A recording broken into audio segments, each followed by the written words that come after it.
You're listening to the True Crime Nation podcast with Todd and Brian. If you're enjoying the show, email us at truecrimenation@outlook.com. Let's start the show. Welcome back to the True Crime Nation podcast. I am Brian, and right over there with me as always is Todd. What's up, buddy? Hello, Brian. Hello, listeners. We got a interesting episode tonight. We've actually been requested to do this by a couple of our listeners have hit us up about this. We're going to talk about the Dyatlov Pass incident. Mm-hmm. Yeah, man. This is an exciting one. It is. This one that's got me stumped. Yeah. We've talked about this back and forth for a while now and talking about doing it, and it's really interesting. Basically, what is the Dyatlov Pass, people say? If you don't know, it's about a bunch of Russian students, maybe, who went on a hiking College trek. students, yep. Up in the mountains there in Russia somewhere. I'm not sure the exact location. It's in the Ural Mountains in Russia, northern Russia. Yep. Okay. They came up dead. Yeah. But no one knows really what happened to them. The circumstances are very strange. How they found them is very strange. Leads to some things, but then it doesn't make sense. So we're gonna get into that, talk about that tonight. That's right.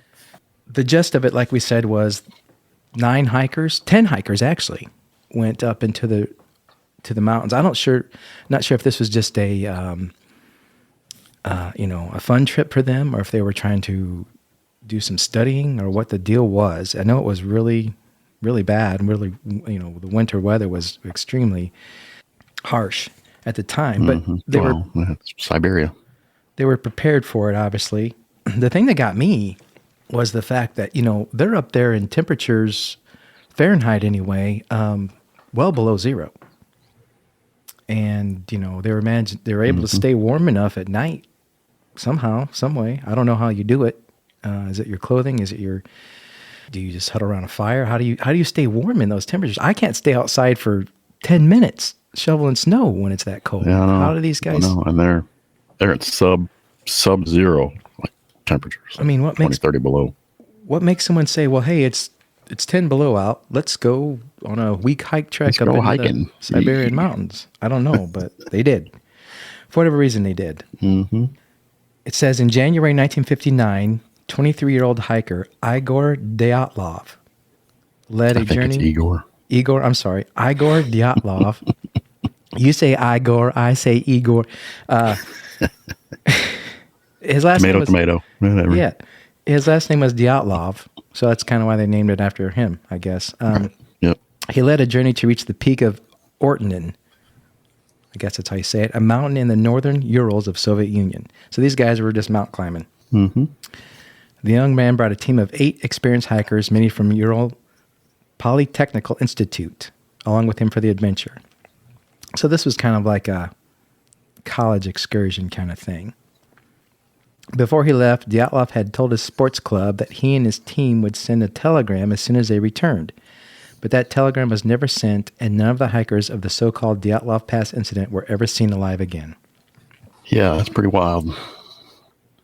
When their bodies were found in the coming weeks, their strange and gruesome injuries left investigators baffled and repulsed. Some were missing eyes, another was missing their tongue, and many were struck by a force comparable to that of a speeding car, but no one can make sense of it. Mm-hmm. They said they were talking about when they found their bodies, they were scattered out within a mile of their tent. They found them in different locations, some together, some not. Some were like laying in a stream. Their bodies had been crushed. You want to say that it kind of points to an avalanche, but the details in the story don't add up to that. Mm-hmm. If an avalanche would have hit them, they would have never saw it coming. No. They would have never left buried in the tent. Yep.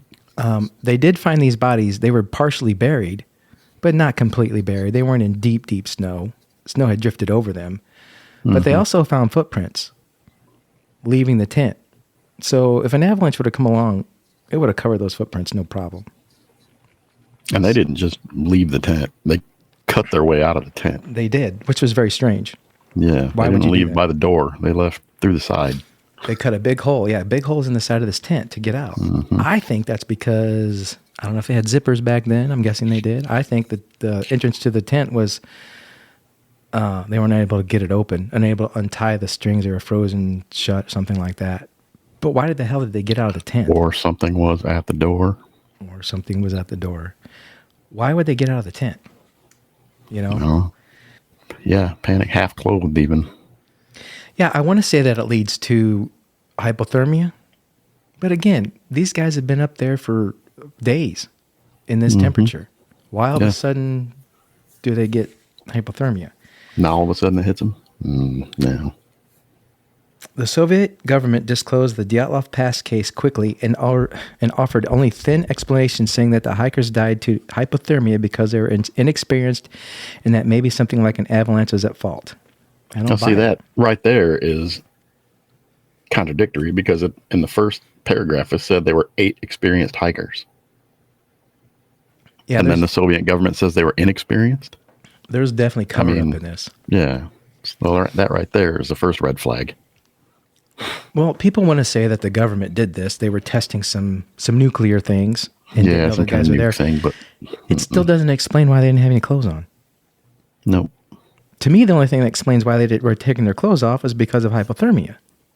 But that doesn't make sense because they'd been up there for days. I mean, unless it finally got to them. Because they were in the tent already, and they're probably warm in the tent. I think, if their clothes weren't on, it was because they were already asleep in their sleeping clothes, or not clothes, sleeping, which I'd have all my clothes on. In their sleeping bags, yeah.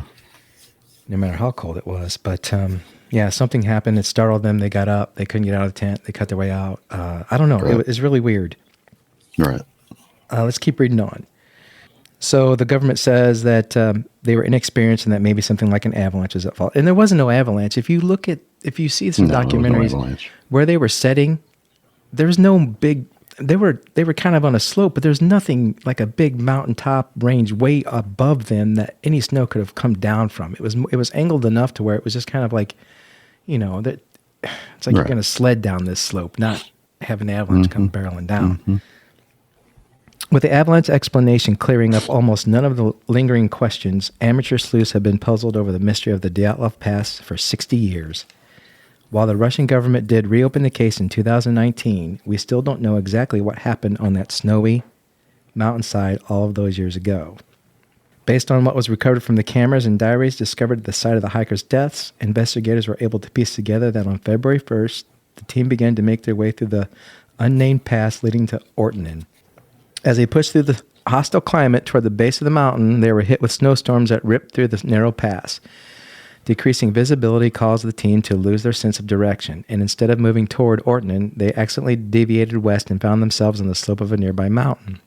The mountain is known as, I'll try to say this, Kolatskyle, meaning dead mountain in the language of the indigenous Mansai people of the region. So, I heard that too. They were on a trail. They were on a set trail. Yeah. I mean, it was a marked path. So people know this. There was actually another gentleman that was up there with them, and he turned around midway for some reason. I think he was getting sick. And he, till the day, I don't know if he's still alive, till the day he died, he regretted not knowing what happened to his friends.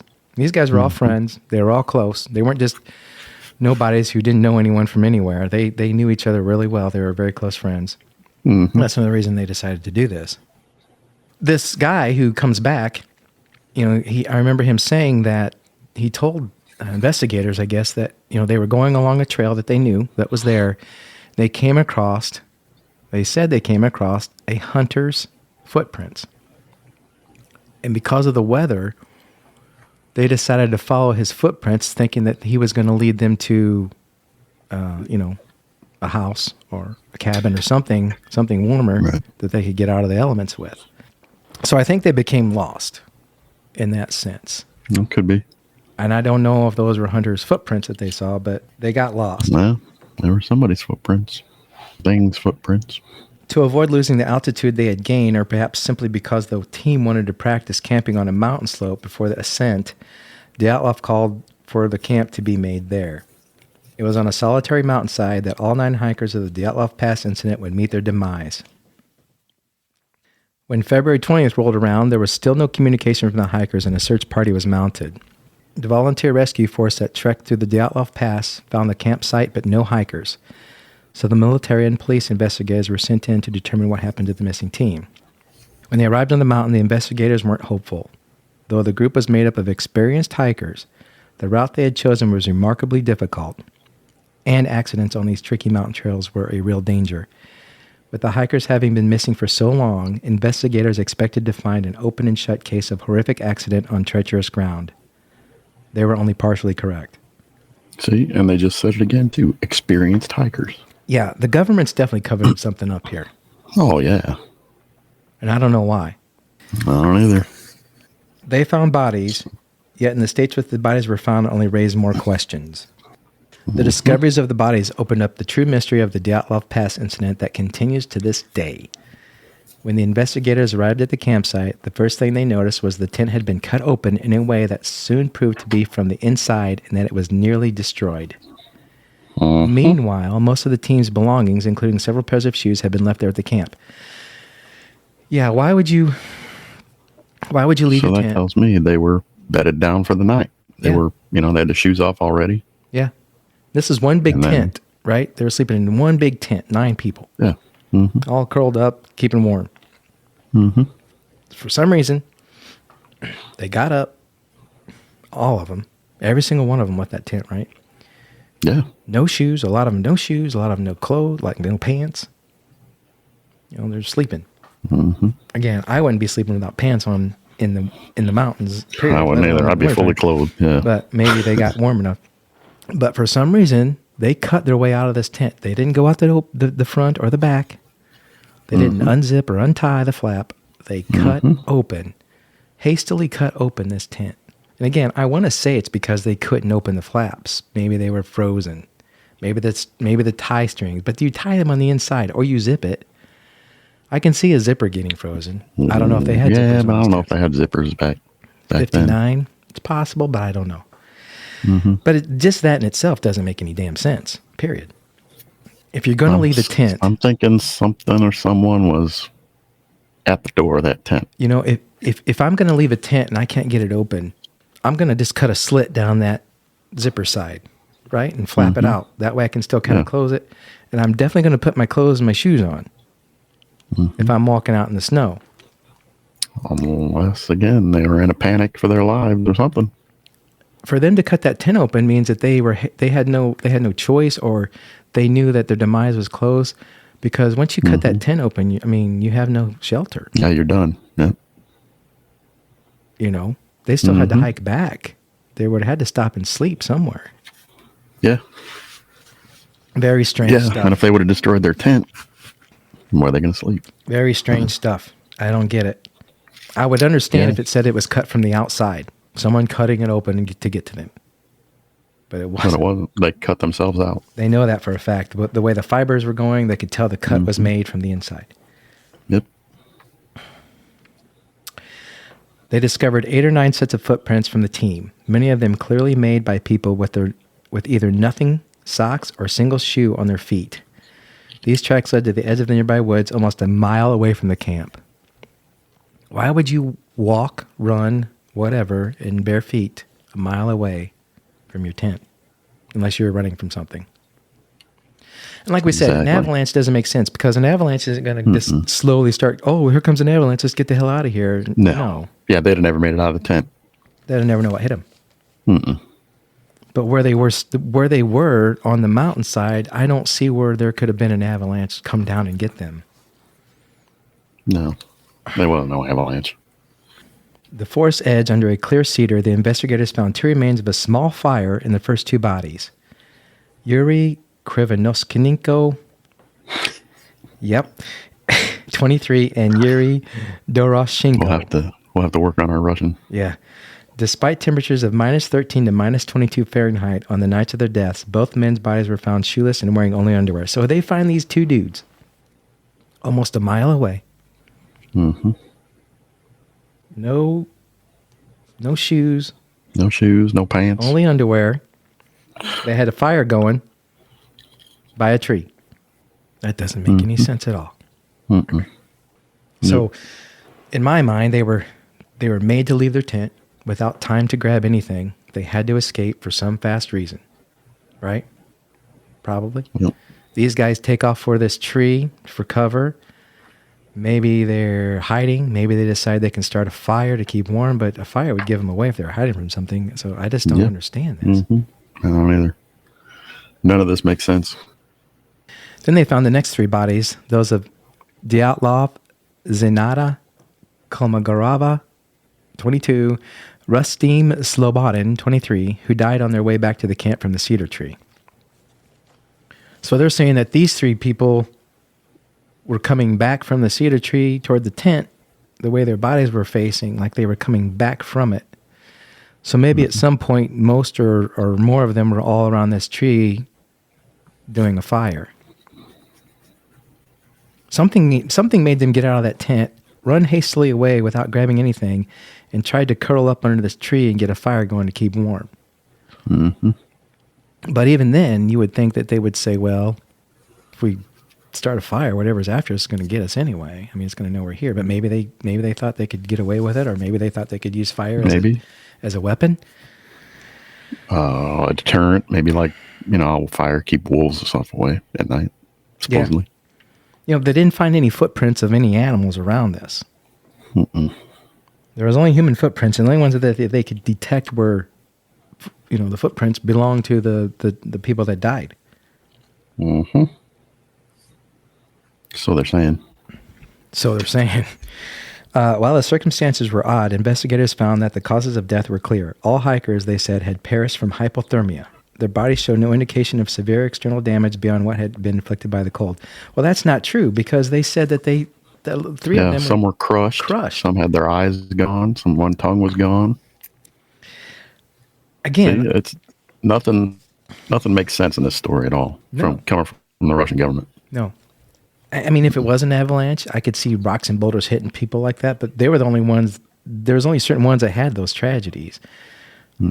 Again, there's no way this to happen by an avalanche. They would have been covered in feet and feet and feet and feet of snow. The tent would have been covered. The tent would have been covered in snow. They found a flashlight laying on top of the tent after the fact. Yeah, that wouldn't have been there. Somebody came back and just threw the flashlight on the tent. I'm not sure if it still worked or not.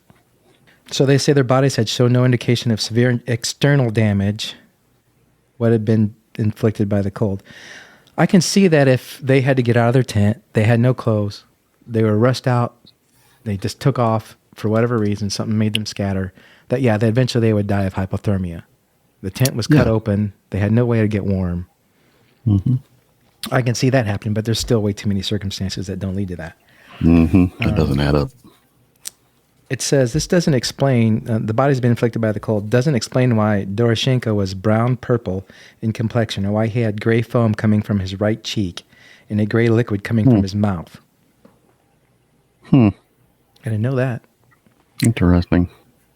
Furthermore, this didn't explain why the hands of the 2 hikers under the cedar were scraped away and the branches above them were torn down, as if the 2 men had tried desperately to seek shelter from something or someone in the tree.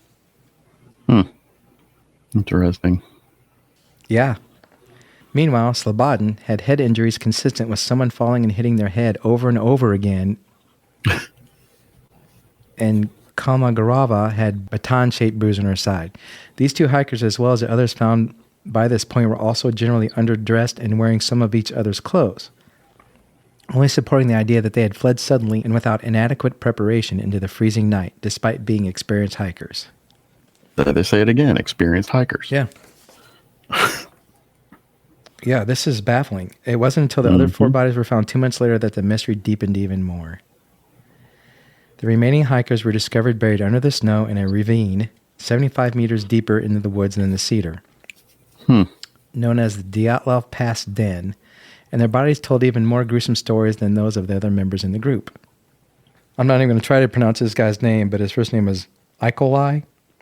Suffered significant skull damage in the moments before his death, while Ludmila and Semyon Zataryov had major chest fractures that could only have been caused by an immense force compared to that of a car crash.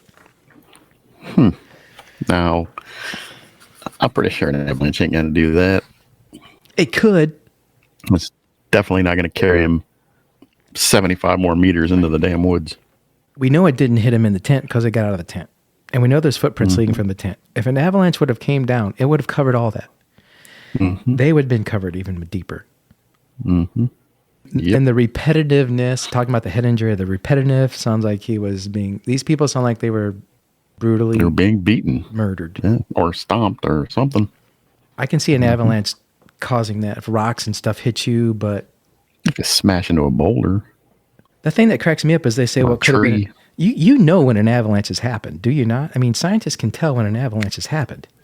Yeah. They didn't say, yes, I know an avalanche happened here. I can Usually see it. avalanche takes out all the trees and everything. So, one big enough to do enough damage like that anyway. Yep. It definitely will wipe the tent out. For sure. In the most gruesome part of the Dyatlov Pass incident, Dubinina was missing her tongue, eyes, and part of her lips, as well as facial tissue and a fragment of her skull bone. Avalanches do that? They also found the body of Alexander Kolevatov in the same location, but without the same kind of wounds. The second group of bodies suggested that the hikers had died at distinctly different times because they appeared to have been making use of clothes of people who died before them. Interesting. Yeah. Dubinina's foot was wrapped in a piece of Krivenchenko's wool pants. Zolotarov was found in Dubinina's faux fur coat and hat, suggesting that he had taken them from her after she had died, just as she had taken clothes from Krivnichenko earlier. I apologize for the pronunciation of these names. Perhaps the most mysterious of all was that the clothes of both Kolevatov and Dubinina showed evidence of being radioactive. Due to evidence like this, even with more bodies found, the mystery of the Dyatlov Pass incident only grew more baffling. This just gets more confusing as we go along. I wanted to say, I'll say this. I don't know what made them get out of the tent. I wanted to say that they all probably died of hypothermia and that something came along, like some birds or something, and ate their tongues and eyes out, just the people that they chose to pick on. But I can't say that. I don't think so. I can't say that because some of them were crushed. Birds don't beat people to death. Right. The Soviet government closed the case quickly and gave only vague causes of death and speculated that the hikers' own incompetence may have caused their demises, that a natural disaster was a culprit. No. Sounds like the Soviet government's just about as bad as our government. Early on... All governments are bad, man. I believe it. They're always going to lie to us. Early on, many Soviets also suspected that the hikers' deaths were a result of an ambush by the local Mansi tribemen. A sudden attack would account for the way the hikers fled their tents, their disarray, and damage done to the second group of bodies. That's not true either, because those people helped look for those hikers. Yeah, it says here, the Mansi people were largely peaceful, and the evidence of the Dyatlov Pass didn't much support violent human conflict. For one, the damage done to the hikers' bodies exceeded the blunt force trauma that one human could inflict on another. Okay?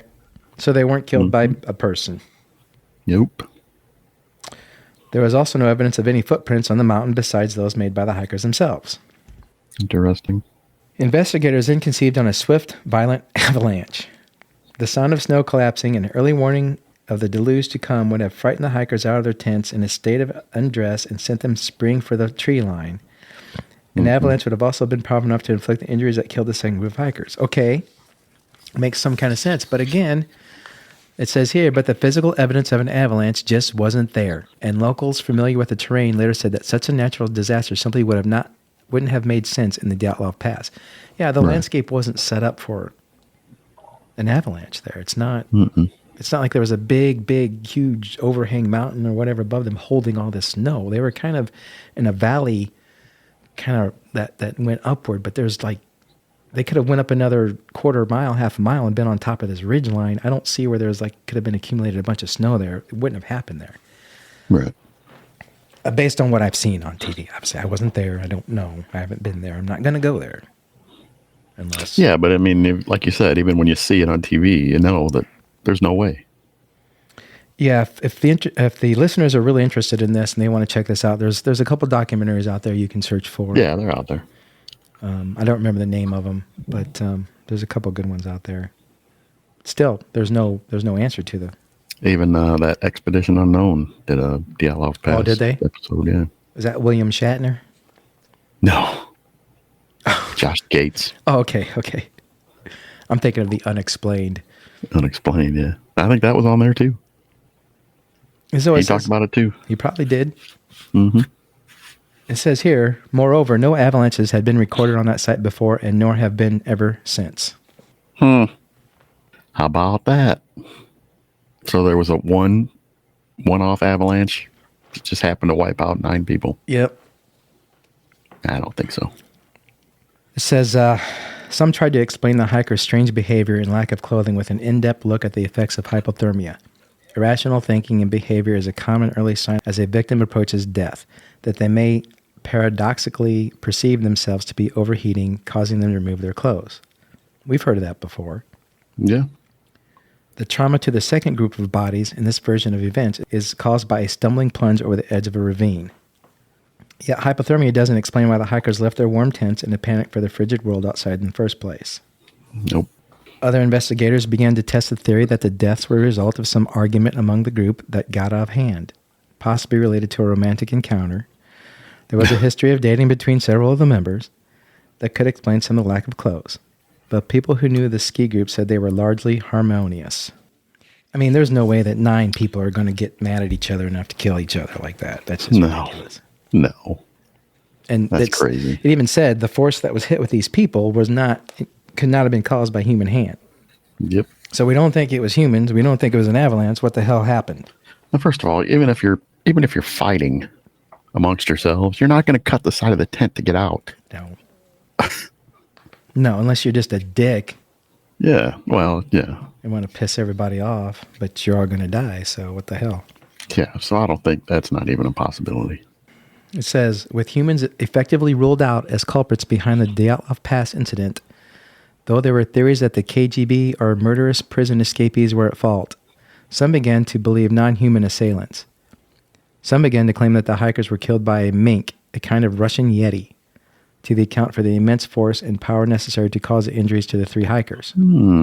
Interesting. So they talk about the pictures taken on their cameras, and there's a picture on this thing, and they've shown this a lot, where like one of the last photos is a picture of a figure standing in a tree line. Behind a tree, yeah. Kind of half behind and half standing out. Yeah. And you don't know if one of the people. Right. And you can't really tell what it is or who it is, but it is, you can tell it's a figure. There's speculation that these folks were killed by Bigfoot, by a Yeti, or maybe a group of them. Or maybe some of them were killed by them and some of them fled and died of hypothermia. I would assume the ones that had the traumatic injuries to their chests and whatnot in their heads would have been the result of something. Getting caught. So that's out there too. I think they brought up the fact of aliens. Yep. Something like that. It just doesn't make any sense no matter how you look at it. Yeah, it doesn't. None of it does. None of it adds up. I actually would... I mean, I still want to believe the avalanche, but I just don't. I don't see it. You can't. There's no way. Nope. So the theory about the Yeti is popular among those who focus on the damage to Dubinina's face, while most explain her missing tissue by positing a visit from small scavengers or perhaps decay resulting from her partial submersion underwater, undertow stream. Mink proponents see a more sinister predator at work. So they call this thing a mink, a Yeti. M-E-N-K. Never heard that before. M-E-N-K, not M-I-N-K. Mank. Mank. Other sleuths point to the reports of a small amount of radiation detected in some of the bodies, leading to the wild theory that the hikers had been killed by some sort of secret-active radiation weapon or stumbling into the secret government testing. Yeah, that was another one of the theories that they had on one of the shows, was that the Russian government was testing weapons, and it was one that went off in the air that didn't hit the ground. So they said that could have caused it too. But I don't think so. Well, they would have still cut their tin open after it blew up. I mean, something made them cut their tin open. Yeah, wouldn't those native people that they were talking about, wouldn't they have heard that? Wouldn't they have seen that flash? Yeah, I'm not going with that theory one bit. No. Those who favor this idea stress the strange appearance of the bodies at their funerals. The corpses had slightly orange, withered cast. But had radiation been the cause of death, more than modest levels would have registered in the bodies when they were examined. The corpse's orange hue isn't surprising given the frigid conditions which they sat for weeks. They were partially mummified in the cold. So it took them weeks to find these guys? Yeah. They were supposed to message back, and they never got the message. And then they got worried. Then they went out. By the time they got out to look for him, it had been, a couple weeks after that, I'm assuming. Probably, yeah. Mm-hmm. The secret weapon explanation is popular because it is partially supported by the testimony of another hiking group, one camping 50 kilometers from the Dyatlov Pass team on the same night. This other group spoke of a strange orange orbs floating in the sky around Saikau, a site proponents of the theory interpret as distant explosions. Orbs. Strange orbs. Maybe that's where the alien thing comes in. Maybe. But it's definitely not a secret weapon from the Russians. No, that's impossible. There would have been result of that. You'd have seen evidence of that. Oh, yeah. Mm-hmm. Trees and other things would have been blown away. Mm-hmm. Other explanations include drug testing that caused violent behavior in the hikers and an unusual weather event known as infrasound. Interesting. There you go. Caused by particular wind patterns that can lead to panic attacks in humans because low-frequency sound waves create a kind of earthquake inside the body. Where have we heard that before? Infrasound. In the end, the hikers' deaths were officially attributed to a compelling natural force, and the case was closed. A compelling natural force. Oh, shit. It's like saying, well, that's good enough. They died. Case closed. They're dead because they died. That's right. In the snow. So there you go. It was the cold that killed them. I mean, even if you didn't know the answer to this, you know what I'm saying? If you didn't know the answer to this, you'd think you wouldn't make up crazy theories. Well, this is what happened. Just say, I don't know. Mm-hmm. We don't know. Mm-hmm. We don't know what happened. And people in Russia, I mean, I don't know how it is anymore, but back then they couldn't question it. You know, once the government said what they said, people couldn't question it or they'd disappear. You know, back then. Mm-hmm. I don't know if it still is like that or not. I'm sure it is. It says officials said they would only consider 3 theories: an avalanche, a snow slab, or a hurricane. A hurricane. In Russia in the mountains. Makes total sense, yeah. And the case was once again closed with only a vague conclusion to that no criminal activity was afoot. Investigators said in July 2020 that the hikers died of hypothermia after an avalanche of similar force pushed them out of the tent into the cold. Still, the mystery remains unofficially solved. Yeah, that's not. I'm not buying that. I don't believe any of that. Nope. They were killed by something other than themselves, and I don't think it was a natural disaster type thing. I think they would have seen evidence of that. Again, where they were on that mountainside, above them wasn't a lot of terrain. It was just kind of a slope. Again, an avalanche would have wiped them out immediately. Yes. If they thought they heard an avalanche coming, maybe. I don't know if you can hear one coming. Can you tell? They're experienced hikers. They're not going to set camp up on a mountain where they know they can get an avalanche. I think you can. I mean, I watched the documentary about the one of the avalanches that hit the Everest expedition. Remember that one? Yeah. It was a while back. And they heard it coming. They heard the rumble. But it's almost instant. Once you hear it, you got like 30 seconds. And you're dead. Yeah, so explain to me how, let's say it did happen. Let's say they heard rumbling. They didn't have time to unzip and put this on. They cut their shit and got out of there. Let's say that happened. Let's just say. Okay. It still doesn't explain why some people were over by a tree with a fire. Right.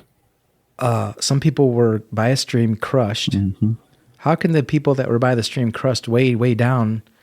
How come the guys by the tree, by the stream crushed? How come the guys by the tree didn't get crushed? How come the other bodies found between them? Yeah, none of that didn't show. Those 3 bodies showed traumatic injuries to their chest and head. Yeah, doesn't make any sense. The other ones didn't. They said they died of hypothermia. Well, they said everybody died of hypothermia, but it just doesn't add up to me. Mm-hmm. So, the theory of the Bigfoot, maybe it's true. Maybe Bigfoot comes around. Maybe there's a clan of them. Maybe they don't like them in their area, and maybe they scare the shit out of them and do them in. Maybe those guys are trying to climb a tree, trying to hide to get away, start a fire. Who knows? I thought this could have been an accumulation of maybe, before this happened, maybe these, whatever it was, tried to scare them away, and then they wouldn't leave. And then something escalated, just kept escalating. And then finally they just attacked. Yeah, very possible. And I thought I read or saw in the documentary that one of the bodies down by the tree where the fire was had been burnt. Like his leg was kind of charred, where he had just kind of died and fell into the fire, or his leg was kind of laying on the fire. I don't know. Yeah, that's wild. Some died by hypothermia, supposedly. Some died by blunt force trauma. You want to say it leads to the avalanche, but it just doesn't make sense. Nope. Now, something like a bear or something like that coming in and killing them all off, or a group of bears or whatever, that kind of does. But they would have eaten them. Mm-hmm. Yeah, oh yeah. Wild animals would have torn them apart. Especially in the winter. Yeah. I do think that the lady's missing tongue and eyes were probably after the fact. Some kind of birds or something coming up, and maybe other little critters, but it just doesn't add up to me. What's your theory? You got anything on it? No. Short of what we just talked about, no. It's interesting. No, yeah. I know you can't believe the Russian government because that did not happen. Yeah, that's the point. We're not looking at the evidence. That didn't happen. We weren't there, obviously, but I don't think we're getting all the evidence is the problem. Yeah, you're probably right there. Because if something or someone else would have caused this demise, there would have been evidence. There would have been footprints. Mm-hmm. Oh yeah. They cover up the Yeti thing. If they thought that that's what happened, they wouldn't absolutely say that that's what they thought, because people would be out trying to kill and hunt these things down, or getting killed or whatever. They wouldn't admit that. Nope. But it strangely kind of makes sense if that's true. I believe that more than I do some of the other theories, strangely. So, but if anyone out there, pretty wild. If anyone out there has any thoughts on this or has their opinion, reach out to us and let us know what you think. Let us know. Get a hold of us. Shoot us an email. That's right. Let us know what you think. Shoot us an email, or find us on Facebook. You find us on Instagram. You can, wherever. We're everywhere. In the meantime, maybe we'll come up with something, and we'll keep checking into this. This one's really got me intrigued. I definitely want to dig into it more. Yeah, this one we're definitely going to follow up with. I know other people have in the past, but we're going to do our part. Everyone, thanks for listening. We appreciate it. Brian, thanks for hanging out with me. Yeah, man, always fun. Remember, monsters are real.